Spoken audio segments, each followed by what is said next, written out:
ఇక జూబ్లీహిల్స్ పిఎస్ దగ్గర అయితే ఉద్రిక్త వాతావరణం నెలకొంది. ప్రజెంట్ జూబ్లీహిల్స్ పిఎస్ దగ్గర మా ప్రతినిధి సునీల్ ఉన్నారు. సునీల్, ప్రజెంట్ జూబ్లీహిల్స్ పిఎస్ దగ్గర ఎలా ఉంది సిచ్యుయేషన్? ఎన్ని గంటల పాటు కేటీఆర్ విచారించే అవకాశం కనిపిస్తుంది?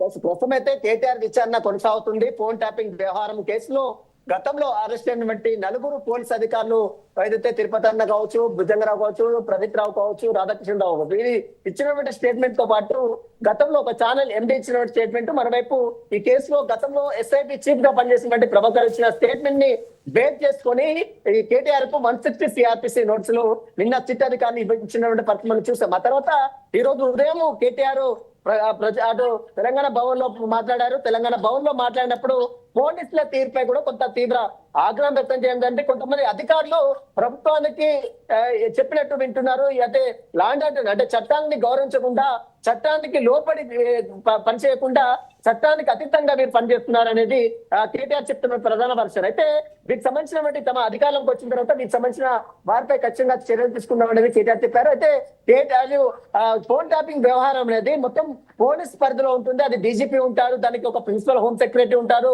చీఫ్ సెక్రటరీ ఉంటారు, లా సెక్రటరీ ఉంటారు, ఇదంతా ఎస్ఐబి ఉంటుంది, సిఎస్ఎన్ ఉంటుంది, దానికి ఒక వ్యవస్థ ఉంటుంది. కానీ రాజకీయ నాయకుల ప్రమేయం అతని వ్యవహారంలో ఉండదు.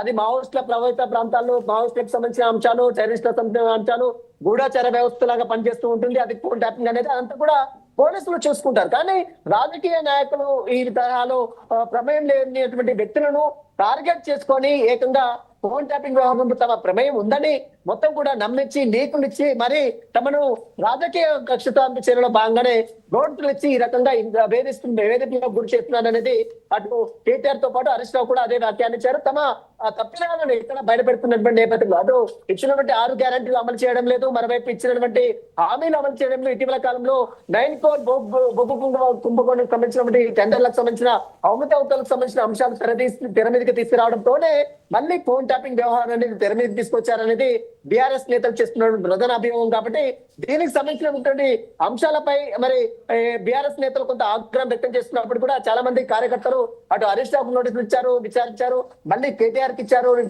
విచారిస్తున్నారు.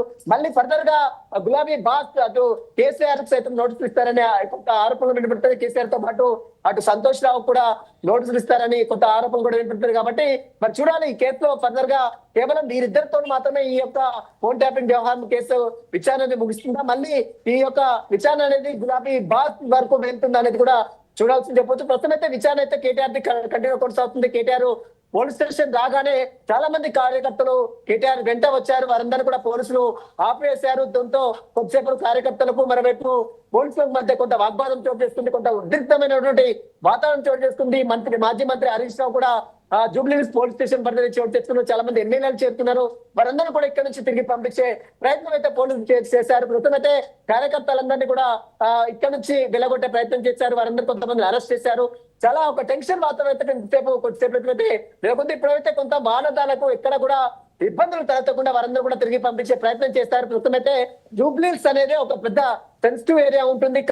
ఇంత ట్రాఫిక్ జామ్ అయితే మొత్తం 100 కిలోమీటర్ల మొత్తం కూడా దాదాపు 10-20 కిలోమీటర్ల మేరకు ట్రాఫిక్ జామ్ అవుతుంది. వాహనదారులు ఇబ్బందులు పడతారనే ఉద్దేశంతోనే మొత్తం ఎక్కడ పోలీసులు తమ ఆదిలో తీసుకొని బారికేడ్లు వేశారు. 2 వాట్స్ జూబ్లీహిల్స్ చెక్ పోస్ట్ నుంచి 2 వాట్స్ పెద్దమ్మ టెంపుల్ ఈ రూట్ మొత్తం కూడా పోలీసులు తమ ఆధీనంలో తీసుకున్న పరిస్థితి మొత్తం చూడొచ్చు. కార్యకర్తలు ఎవరిని కూడా జూబ్లీహిల్స్ పోలీస్ స్టేషన్ పరిధికి అయితే రానివ్వకుండా పోలీసులు అయితే అడ్డుకుంటున్న పరిస్థితి మొత్తం ప్రస్తుతం అయితే విచారణ అయితే కంటిన్యూ కొనసాగుతుంది. ఇదంతా కూడా రాజకీయ పక్ష ప్రారంభించడంలో భాగంగానే నోటీసులు ఇస్తున్నారు.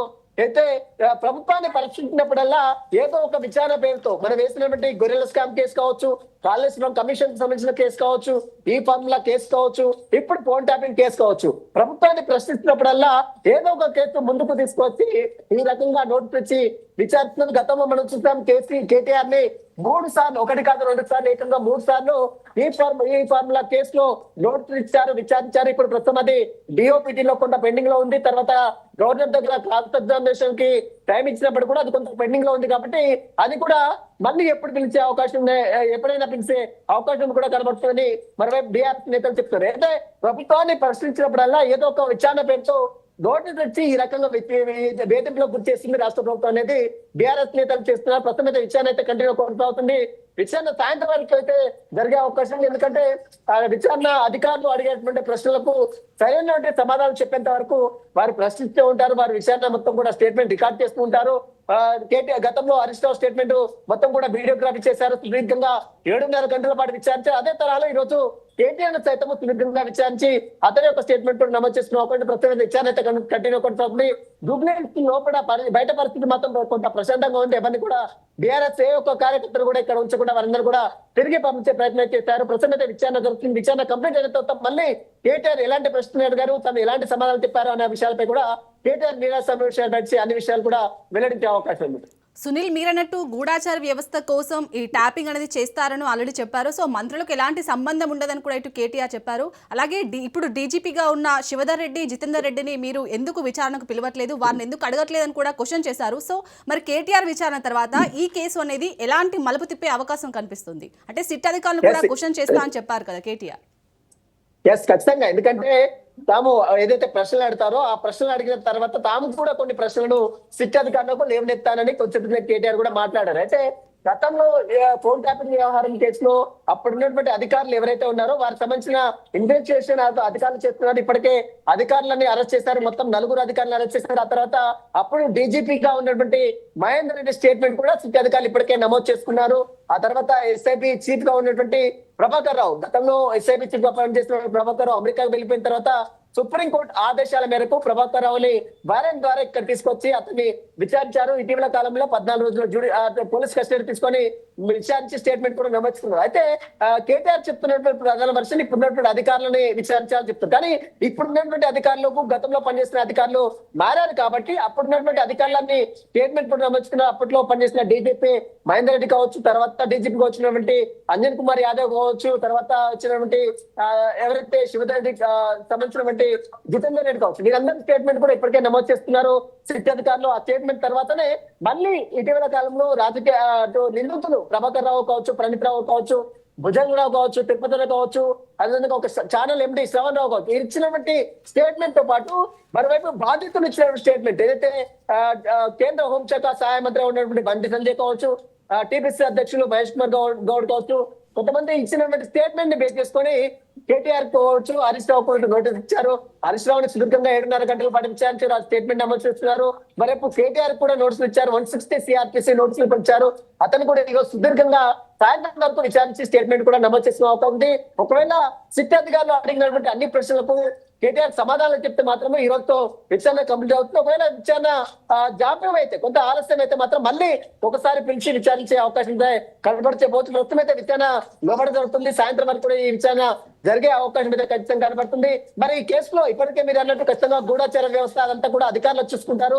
కానీ రాజకీయ నాయకుల ప్రమేయం లేకుండా అది జరగనేది అధికార పక్షం చెప్తున్న ప్రధాన వర్షన్. అయితే పోలీసులు దానికి సంబంధించిన ఆధారాలు, ఎలాంటి ఆధారాలు కలెక్ట్ చేశారు, ఎందుకంటే గతంలో అరెస్ట్ అయినటువంటి నిందితులు ఎవరు చెప్తే ఈ ఫోన్ ట్యాపింగ్ చేశారు, ఎవరు ఆదేశాలు ఇచ్చారు, అప్పుడు ఆదేశాలు ఇచ్చారని మీకు మీ దగ్గర సరైనటువంటి ఎవిడెన్స్ ఏంటి, వీటన్నింటినీ తెలుసుకున్న తర్వాత ఈ కేసులో వారికి నోటీసులు ఇచ్చి విచారిస్తున్నట్టు కూడా కొంత పోలీసుల దగ్గర నుంచి వస్తున్న సమాచారం. కాబట్టి మరి చూడాలి కేసులో హరీష్ రావుని విచారించిన తర్వాత కేటీఆర్ విచారిస్తున్నారు. మరి ఇద్దరు విచారణతో ఈ కేసు ముగుస్తుందా, మళ్ళీ ఫర్దర్ గా మిగిలినటువంటి వారికి కూడా నోటీసులు ఇస్తారని ఏదైతే ప్రచారం జరుగుతుందో వారికి సైతం నోటీసులు ఇచ్చి విచారించాలని పోలీసు శిక్ష అధికారులు భావిస్తున్నట్టు కూడా సమాచారం జరుగుతుంది.